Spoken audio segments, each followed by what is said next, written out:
Hello and welcome to episode 16 of But Wait, There's More here at Silver Wolf Comics and Games in Morgan City, Louisiana. I'm Hans, this is Ray, and we'll be regaling you with more stories and misadventures in the D&D realm of Faerun. Last go-round, we spoke about some of the misadventures that happened on the Pirate Isle, to include the beginning of Boobloob and the adventure of Turin, our ranger, meeting Penn, the ancient copper, and Turin nearly crapping his pants in the process. Good times were had by all, and now, after some of the solo adventures that folks have been having, the group has to decide how that they are going to take down Joran Dax, this pirate, this enigma that needs to be defeated in order to rescue Ito's master. They have, being that it's a sandbox and I'm making this up on the fly, they can do it any number of creative ways, however they want to go about it, and I would just kind of roll with the punches. One way would be to make allies with some of the other pirate lords on the island. Another is to infiltrate and assassinate Joran Dax. And the other is to sabotage his fleet and kind of try and draw him out individually, convoluted, blah blah blah, destroying things. Glorious! Yeah. Well, after thinking about it over several days of them, between sessions, they decide to try and make allies with some of the other pirate lords, given that they are just a group of 10 individuals against an entire fleet. So several hundred or several thousand, depending on whether or not you go with the ground troops too. So we were heavily outnumbered. Terribly, sadly outnumbered. So we figured, well, this island is covered with professional fighters that probably don't like the guy very much, but due to political circumstances, they are all just kind of one big happy family. They tolerate each other, and well, you've got these guys. Well, you really don't want to poke the bear with the guy, but you know that there's always somebody who's got the knife out. And the reason why these pirates tolerate each other is because so long as they don't fight amongst each other, nobody's going to come screw with them.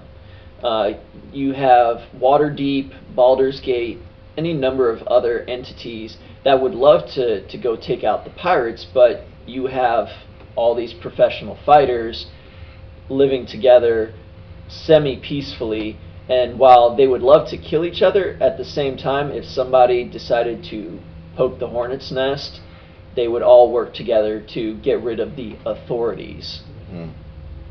Yeah, they would instantly revert to us and them. Yeah. And then these people hunt and fight at sea almost every day of their lives, or work on practicing for it, or they're coming back from doing it, whereas a lot of folks and their individual navies, they stand around and polish stuff a lot until, oh wait, time for a fight, everybody find their underwear, here we go. Yeah, you don't know how it's really going to turn out.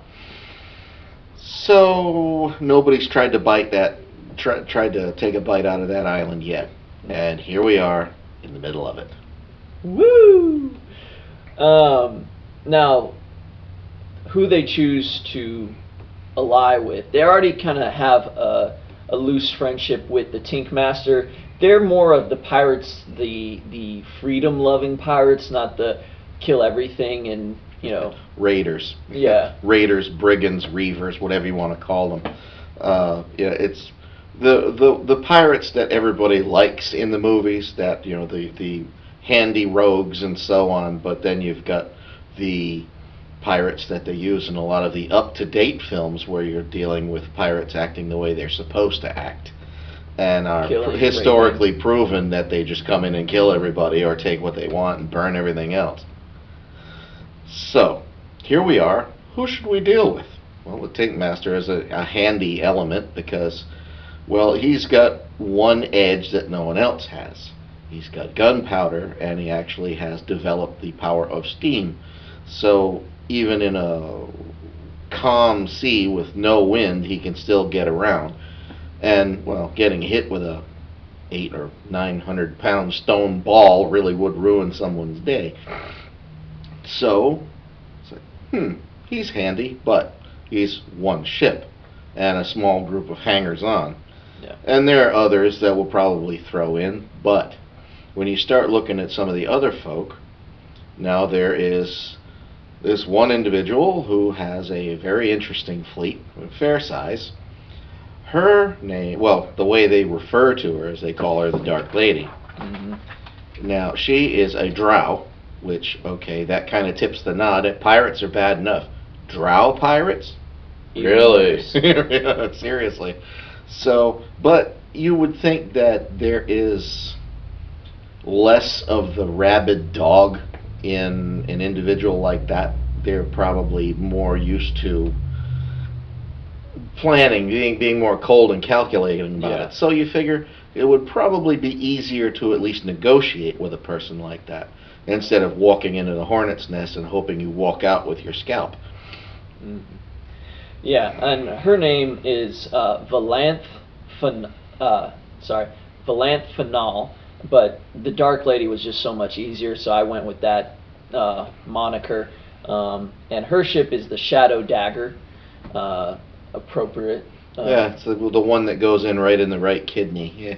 Yeah, and she's actually has an alliance with Jansen Marak, who is her paramour. I think we may have covered this at some point, but just to we touched on him. Yeah, he's there. He's there. He's not a big power player. He kind of does his own thing, and he owns part of the island. And part of that reason is because he's banging the Dark Lady. Well, hey, if you got it, flaunt it, right? Yeah, and the way they chose to go about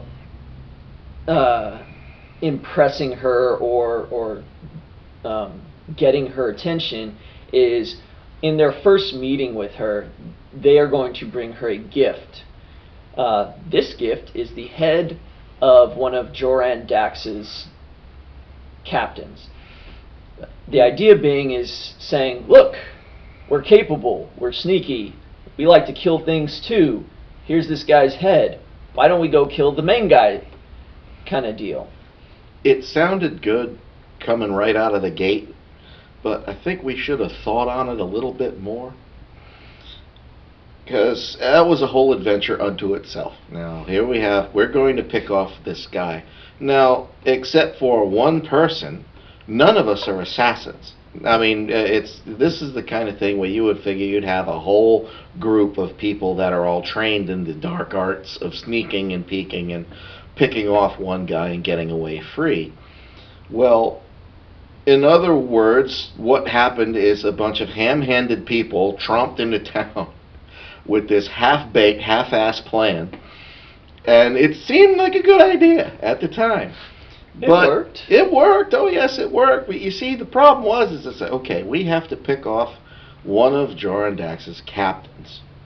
All right. Now they need to find one. Fine, we can find one, but he has like 70 of them. We didn't really go into very much research onto which ones were the important ones. So, we found one, and, well, there was a really great struggle to find the guy. Basically, going into Dax's territory, finding a drinking establishment of some ill repute, I must say. And now, okay, this guy that's got to be one of them. You know, everybody else, they defer to the guy. You know, he's this, he's that, he's the other. He's got the big hat with the feather. The big fancy hat. You know, he's got to be somebody. And so starts the baiting to bait him into a room. Now we're going to, seduce him. We got a few looks from some of our lady players because we're like, so, who's going to bait the pirate into coming upstairs? And of course they all looked at us like, you guys are just Well, no. Ailey was game. Well, she dove into it, yeah, but everybody else is like, you want me to what? Yeah, Ailey was game. Let's just say clothes were removed and body shots were had. All over the bar. On the bar, above the bar. It was beautiful. Yeah.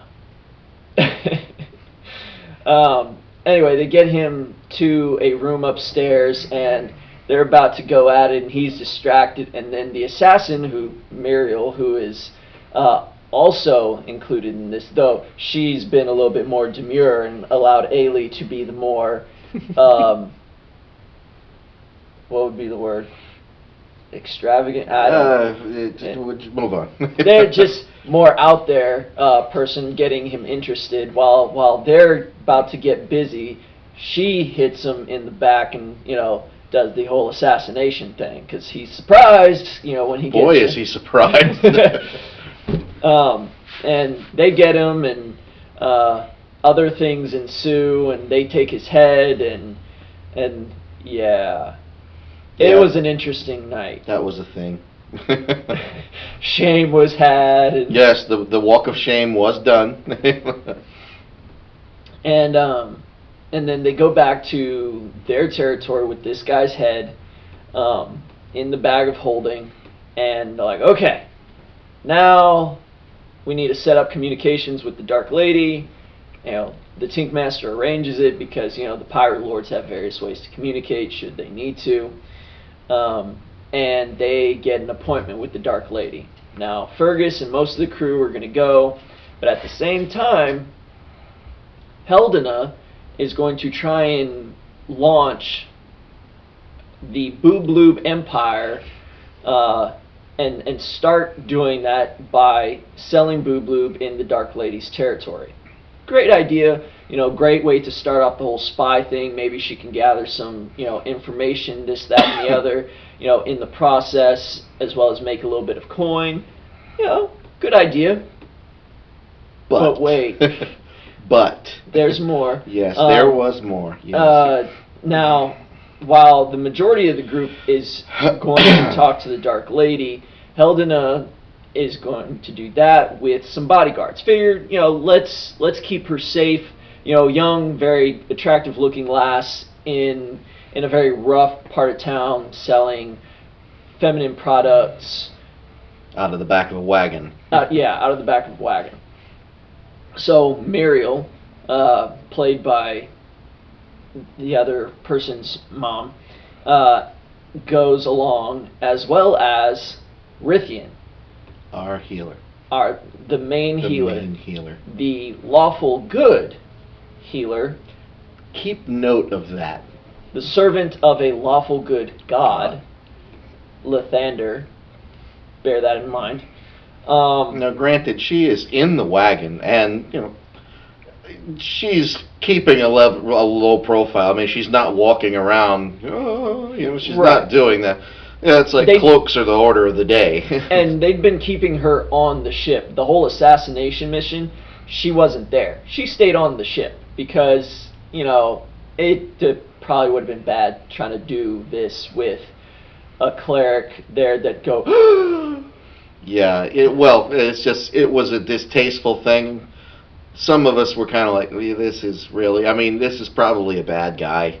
This is not the greatest guy. It's the world is going to continue to spin if this guy's dead. Yeah. But at the same time, it's like it's why you see a lot of down through history. You got the soldiers, you got the warriors, and then you got the assassins. And it's like they always put stink on the assassins because they do a dirty job. And it's just. Yeah, so it was kind of off. The whole mission was off, and I mean, she wasn't going to be happy with it at all. So it's like, why don't you keep an eye on things here? We'll be back in about a week. Yeah. And but anyway, they are going to do the thing and try and get the whole Boobloob Empire going. So the entire group takes the wagon and they ride to the border of the Dark Lady's territory. You have the envoys separate from the wagon, and they start walking across town to the Dark Lady's manse. Yeah, it's. I mean, for a place where a lot of the town's buildings are ramshackle.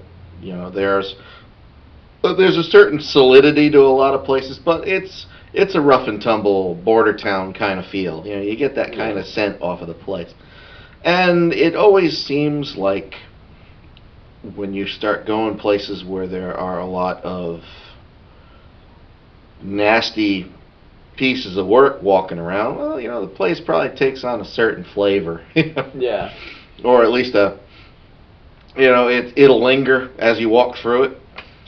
But anyway, yes, we separate. They go their way, we go ours. Now we get to the Dark Lady's manse, and I mean, this place, it's like any drow would be jealous of this place. It's very elegant, very tasteful. There is a big spider motif on every damn thing in sight. There's I lost the word, but big garden. There's some other word that spider topiary. Yeah, it's a big garden with lots of trees, but it's filled with spiders and spider webs. You know, you've seen the trees that have the massive spider webs on them. Think like that. You know. Yeah, and it's actually, well, the once we get through the gate, and it's an interesting thing. It's now the place is guarded and patrolled, and her crews are a mix, but she does have an inordinate number of drow. Naturally, I figure they would go to. It's you probably got escaped males that have run to the surface, and then you've got outcasts and whatnot that just can't hang around in normal drow society, so they do this instead. But there are also humans and so on. I mean, there's a mix, and probably due to the fact that a lot of drow really do have problems in bright sunlight. You know, it's like they're probably perfect raiders at night. You know, you just come up on the beach and off you go. But they got to have people that can operate at high sun. So naturally, you got some ordinary folk. And dealing with the gate guards, it's like, you know, you introduce yourself to the gate guard and you tell them that we have a meeting with the Dark Lady and we are expected. And the first thing he does is he taps something on his armor. And now enchantments are fun, but it's kind of neat when you're sitting there and you're dealing with sword and sorcery, and somebody brings up the Farron version of a radio. So pops this little, touches this little stone on his armor, says, kind of sub-vocalizes into it, waits for a response, then lets us in. And it's like, okay, note to self. If all of the guards got this, you can't really play games because any one of them can instantly scream for help from anywhere. So it's like, okay, I guess we're going to have to play this straight. Yeah.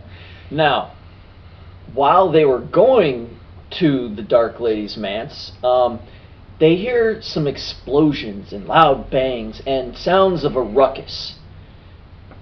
They don't know what's going on.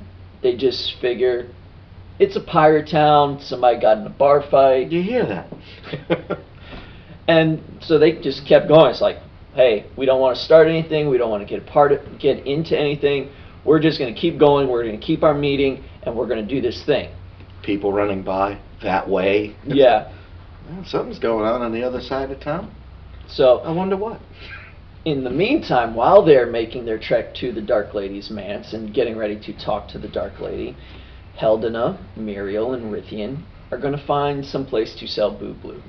Now, me personally, I thought, okay, find like a square or something, a big open area where you can set up and do the whole, ladies and gentlemen, boys and girls, feast your eyes on this amazing new product, that kind of thing. And, it's just very simple, like any professional snake oil salesman that you've ever seen. Yeah. Off you go. This, however, did not happen. No. Heldena wanted to know if there was any taverns. So I said, well, yeah, there's you see some taverns, but there's one in particular that stands out. It's a very well made. It has smoked glass for windows, and the roof is made of Umbra shells. and it's called the Umbra Hulk's Repose. Now, Umbra Hulks are big, nasty subterranean creatures that have big shells, and to have an entire roof made out of their shells is saying something. Yeah, somebody went and got them. Either they got them themselves, or they paid good money to get them. It's one of those things that you do to make a statement about your establishment. Yeah, heavy oak. I mean, the place is reinforced, narrow, thin windows, smoked, so that on the inside, even during the day, it's very dusky. Yeah. Because most of the clientele, not all, but most of the clientele are Drow. And the serving staff is Drow, and the owner and bartender is a nasty piece of work female Drow. And so I explained the outside, and they're like, okay, well, we'll go in there. And again, I like role playing. I like doing the characters, and so it's like, oi, what do you want? Kind of deal. It's like the bartender sees these three women pull up in a wagon out front, and then here they come. and he's like, oh, well, I just want to come by and ask if it was okay if I had my wagon outside to sell my wares. Quote. This is a direct quote. Unfortunately, it was an understandable misunderstanding. And the problem is that in this kind of location, if you mention that you are selling your wares, you're talking about getting it on, whoring, that kind of thing. And, well, this female Drow tavern owner... I got my own girls. Yeah, it's like, no, you're not cutting into my business. And so she reads him the riot act, well, her, is like, no, get out of here. I'm not going to have any of that. I've got my own girls. You're not going to cut into my business. No way can you set up outside. This is where, you would think somebody would say, oh, no, you don't understand. I'm selling this product. It's called Boob Loop. It's to prevent chafage while wearing armor. Here, try this. Here's a free sample. Please try it. Put it on, feels great, doesn't it? Good stuff. Yeah, it's minty, but that didn't happen. This is the point where I think in the parlance it's called where the wheels come off. And they flew off. Yeah. Instead of saying, here's this great product, why don't you try some? Can I sell it outside of your establishment? This sorceress, this very good-looking female sorceress says, oh no, you don't understand. I'm with a cleric of Lathander. Meaning that no, we're not whores. So it's like, how could whores possibly travel with such an elevated personage? Yeah, but of course the problem is it might have been a bad habit because the only real interaction that they've had as a party, I mean everyone, the only real interaction they've had with Drow is with Fergus's wife and her sisters. Now her sisters, well, they haven't quite decompressed yet, but at least they're polite. Yeah. And Lithian has had a long time to come down out of the clouds as far as what you could say is your standard Drow. Well, these Drow are not, by any sense of the word, decompressed. These people, they still follow oath. These people are killers. And now, here we go, in this building, with a whole bunch of Drow, and you're going to say to the world, the clouds, even Lathander himself went, when you're going to say, oh yeah, my friend here is a cleric of Lathander. A lawful good deity. Ta-da! The knives were out. Yeah, it was pretty much. Oh, you what?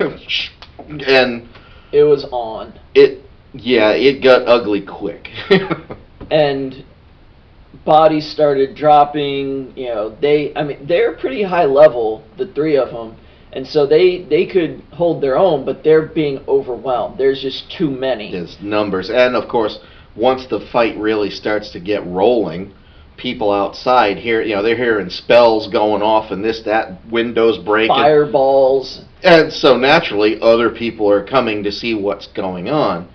Well, the fight goes from bad to worse, and it's like they're just being worn down because it's just numbers. I mean, not only did they decide to accidentally pick a fight with about 20 or 30 drow in the room, but then there's probably half a village full of them outside. And eventually the assassin goes down. Muriel gets taken out first, and the sorceress Heldena goes invisible. That's one of the first things she does, and she's dropping spells and whatnot. But because it's greater invisibility, she gets to stay invisible. And once Muriel goes down, the other drow, because the cleric Rithian hasn't actually taken an attack action against them. She hasn't. She has defended herself. Well, no, she hasn't hurt anybody. She's only tried to heal her fellow party members. I think she made the best out of a bad situation. Yeah, she's just trying to keep people alive. She doesn't actually take a swing at anybody, and because of that, the Drow are like, you can surrender and tell your invisible friend to turn uninvisible and surrender too. And Rithian's like, yeah, I give up. I'm done. I quit. But, and she's like, okay, wherever you're at, time to stop playing. Come on. Yeah. Now, at which point, that does not happen. Silence.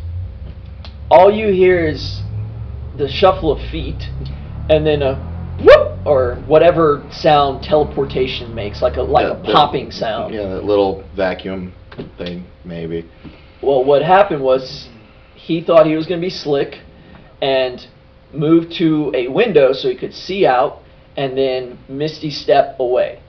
Now, okay, that's fine in a sense, but not only did you start a fight, you're going to leave your mother's character in the hands of Drow, as well as the main healer for the group. You're just going to leave them there and just teleport out into an onrushing crowd. Yeah. Now, we've all seen what happens in a lot of those sci-fi flicks where people teleport, with teleport beaming, whatever you want to call it, and they either encounter something like a wall or a crowd of people moving here and there. It's usually considered poor form and fatal to do so. Or for you Harry Potter fans out there, splinching. This is what happened. He did the spell, but I made him roll a die to see if he did it successfully without running into somebody that was coming his way. Because not only is he trying to teleport out into an onrushing crowd, but he's looking out through smoked glass. He can't see very well outside. He can see shapes. He can see a little bit outside, but it's not clear glass. So he's having a hard time getting his target right, where he's going to land. So he does this, and he bumps into somebody and takes damage, and makes the other person take damage, which creates a hullabaloo, because now somebody's like, somebody ran into me, and then everybody goes, boom. Yeah, everybody turns to the invisible person. What? What? And, there are mages in the crowd, and so dispel magics happen, and you're visible. At which point, wind chimes. And we go to freeze frame. Time stops, and Mab, the Queen of Air and Darkness, with a migraine. This sorcerer/warlock's patron rips open the fabric of reality, steps out, snatches her up, says, "Come with me," and goes back into fairy, and time starts again. And that's where that character is to this day. In fairy. Hanging out. with Mab for all of eternity. Her plaything. Now, I'll let your imagination run wild on that, but just remember, Mab is a very mean and nasty character who can keep you alive in spite of all the damage she's doing to you. Yeah. Can do this all day, every day, for all days to come. Yeah. Meanwhile, yes, the other two are being gathered up and hustled off to the Dark Lady's manse, unbeknownst to the rest of the group. Cut to the rest of the group. Yeah, we were. This was all going on across town, but still within earshot. You hear the rumble of such.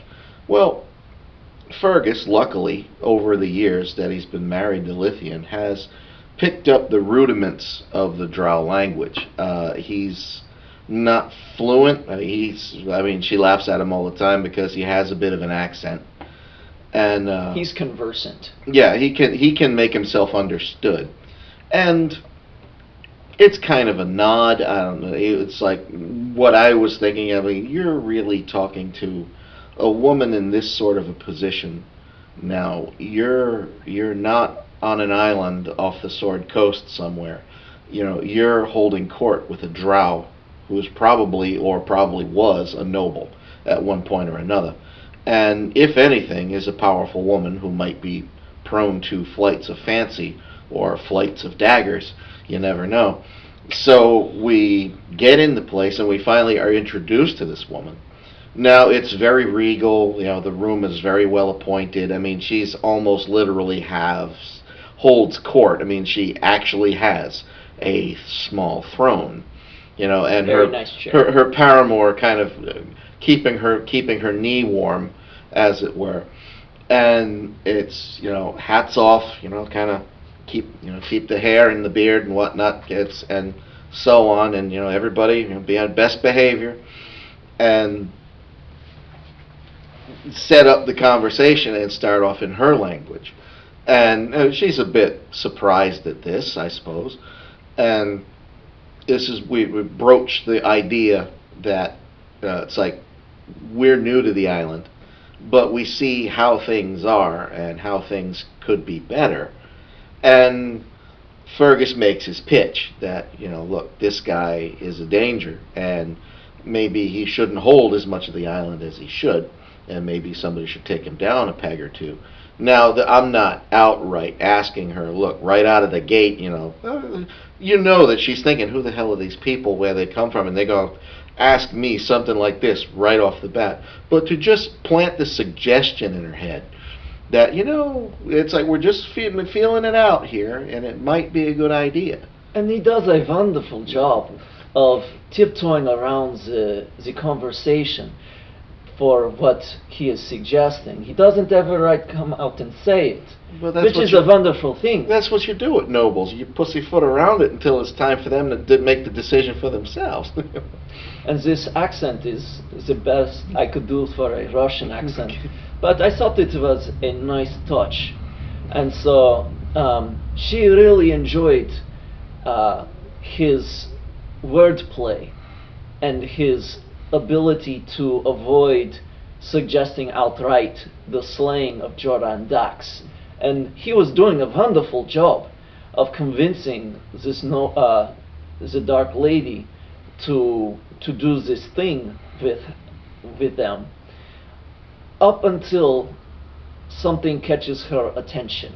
He's, as you know, I love the role play, and he was doing great job of doing this. That's about the point where Hans comes out there and says, well, while you're talking, you notice that she is looking at you. She is listening, but she's only about half listening, because she's listening.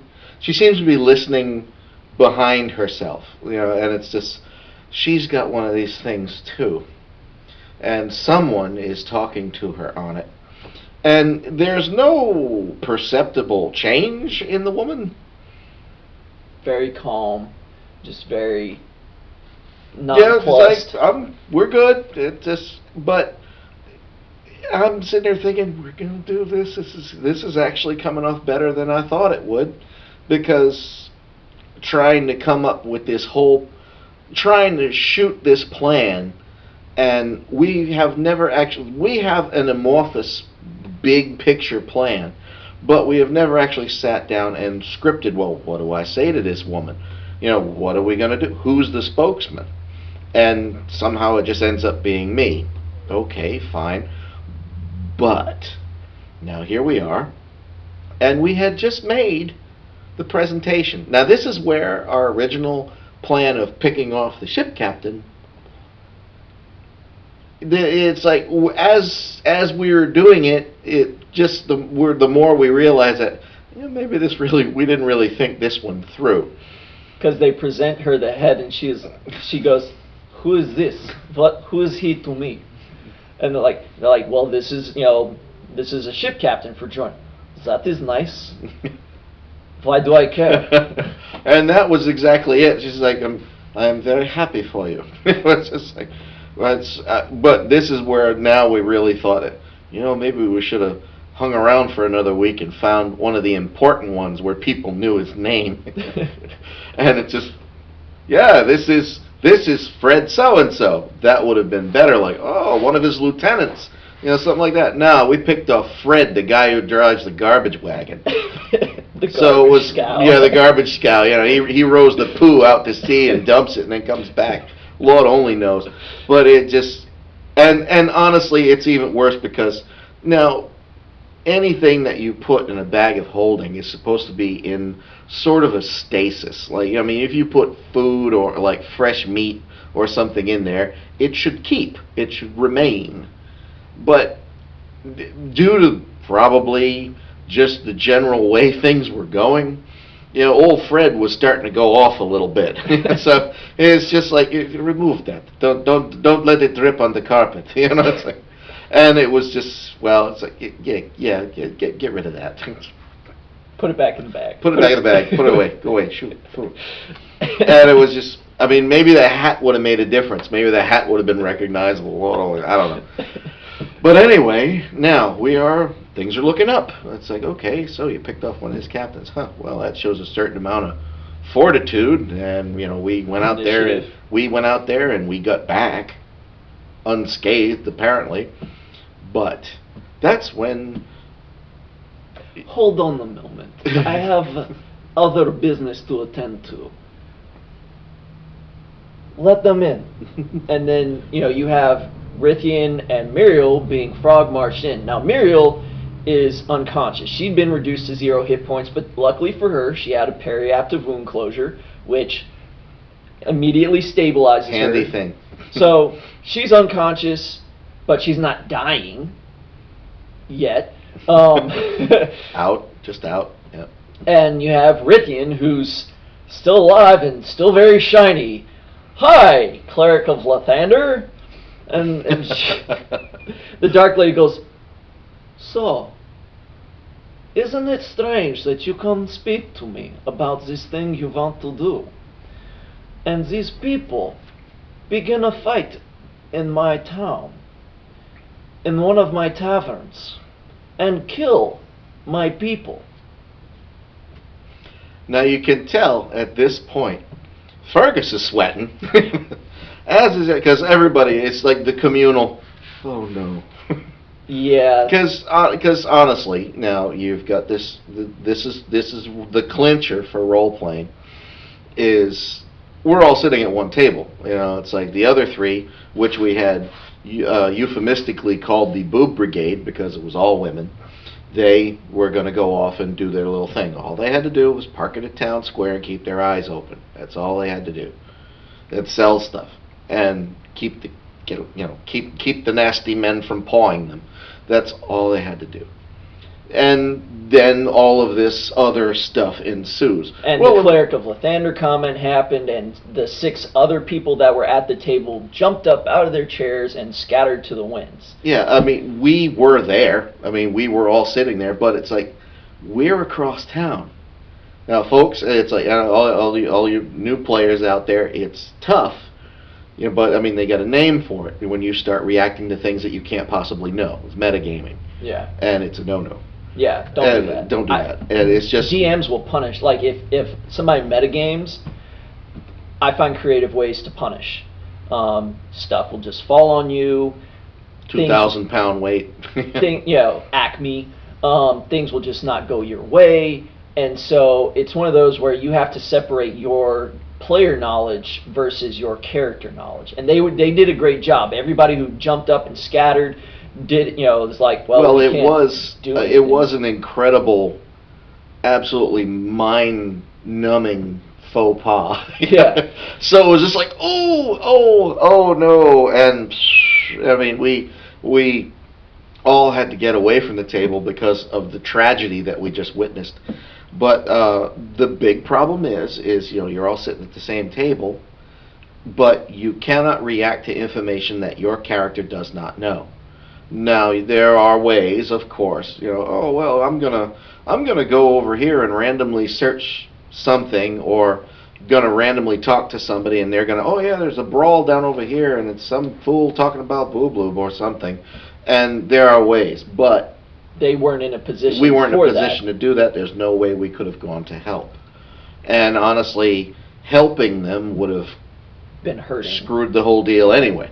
So it was just kind of grin and bear it time, because all I knew is that Fergus was going to go right out that window that was over her left shoulder if there was no other way, because it was going to be bad, I'm sure, because most of her home and the grounds outside are kind of a nature preserve for spiders.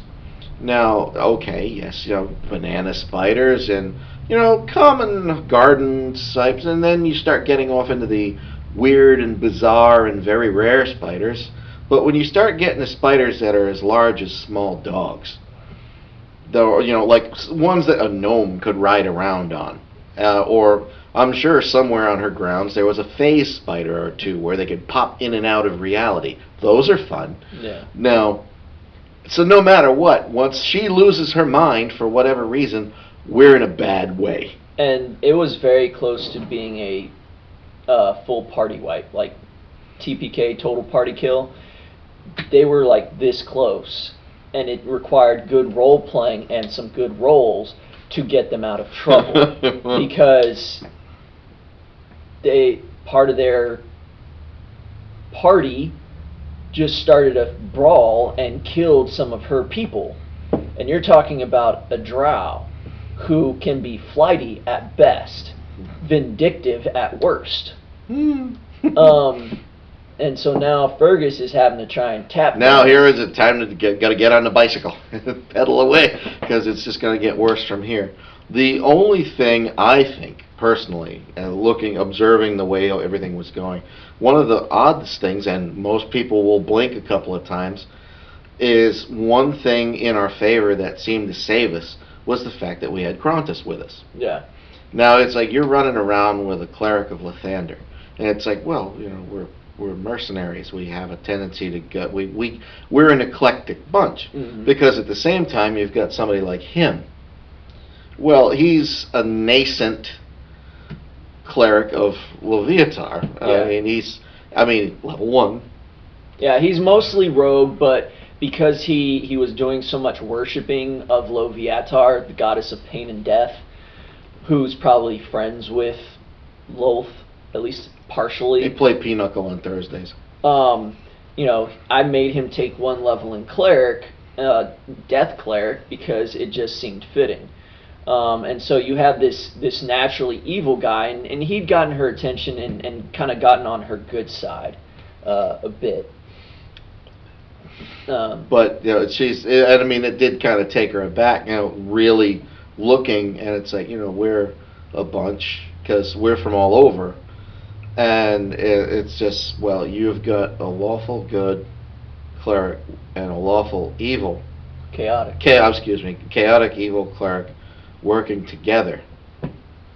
Okay, now it's all right, maybe we're a little bit more than we seem, and this is okay. Maybe this, and it was just like this is a mistake. This is an oversight. And it's like, quick, how else can I say this where she doesn't have us all killed? Because by this time, the rest of the brute squad is here. And I'm not ready for a fight in a 20 by 20 room with 100 drow. It's not going to happen. And from there, well, we had to backpedal, and we ended up having to make a deal. Things were going well. They were going well until this amazing.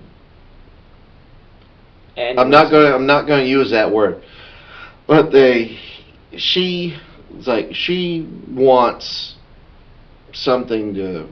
Of course, she's going to send us off to go find something that she wants. So to prove that we're actually this is our real intent. And so now we have to go hunt down this artifact level item. Yeah. So she's like, well, I was willing to work with you, but now to prove that you are what you say you are, I want you to go get the Bowl of the Winds. Now, the Bowl of the Winds is, as Ray said, an artifact level item. It's an item that I created, and what it does is it allows you to control weather. It lets you create maelstroms in the ocean and hurricanes, and just it doesn't do much on land. Makes it rain. Makes it rain.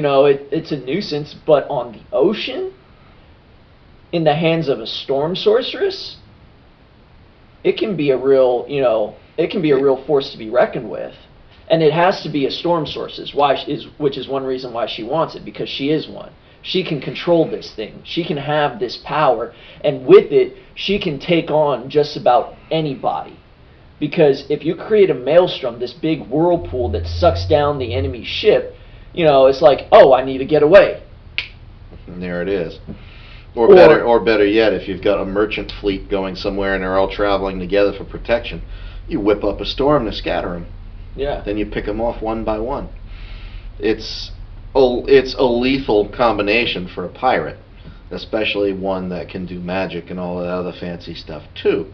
Now, it's somewhere on the island, and we have to find it. Okay.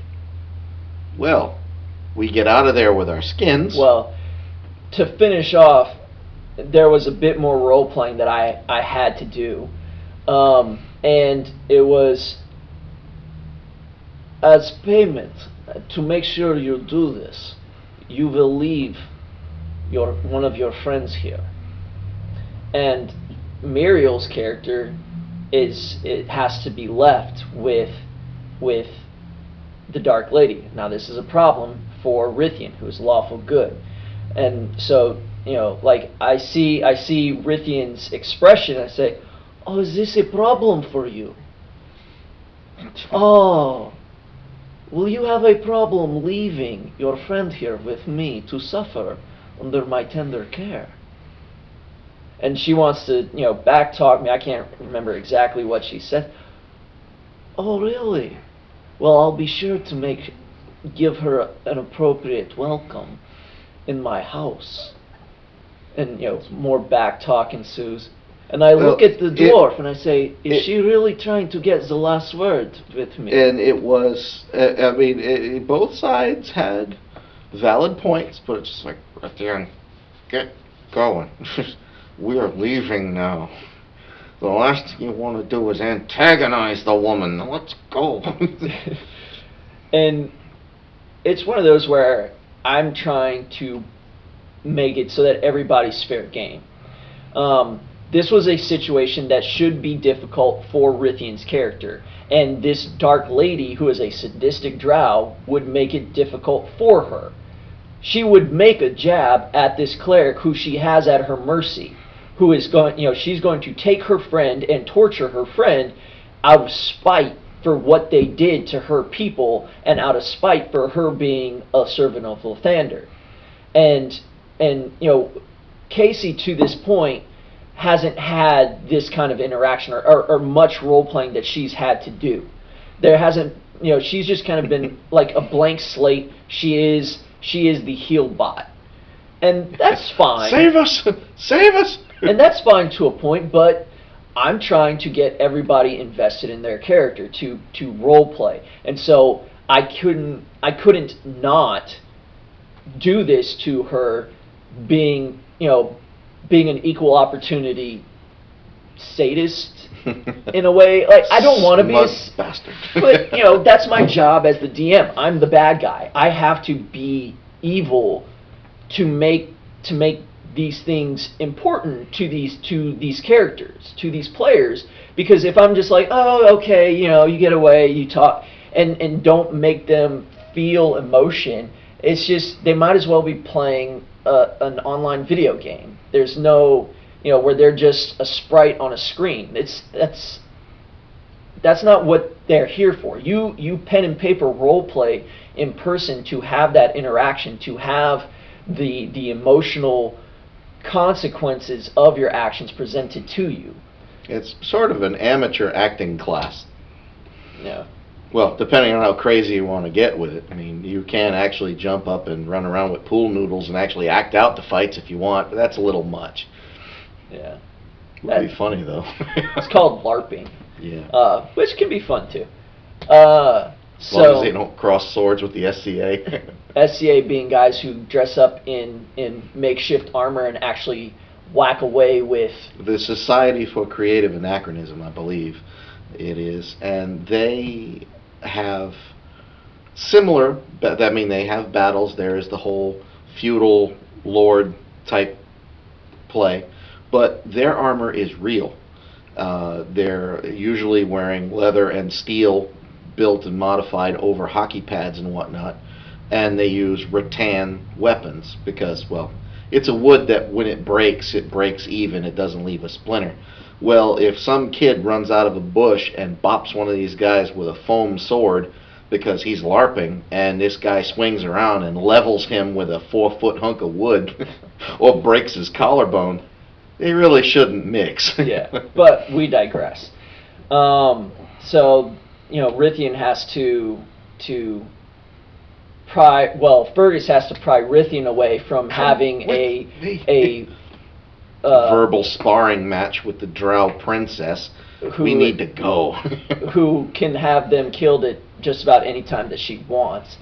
So Fergus extricates Rithian, and now they have to go find this thing, which is where Turin and his connection to Penn come in handy. But that is for next time. So thank you for watching. As always, there will be links in the description below for more information to Silver Wolf Comics and Games. There will also be the links at the end of the video. If you enjoyed the video, please hit like, subscribe to the channel, share it with your friends. And if you find us entertaining at all or find D&D interesting, go out and try it. It's a really good time, and we've been enjoying it thoroughly. That being said, but wait, there is more, and we'll see you next time. Night.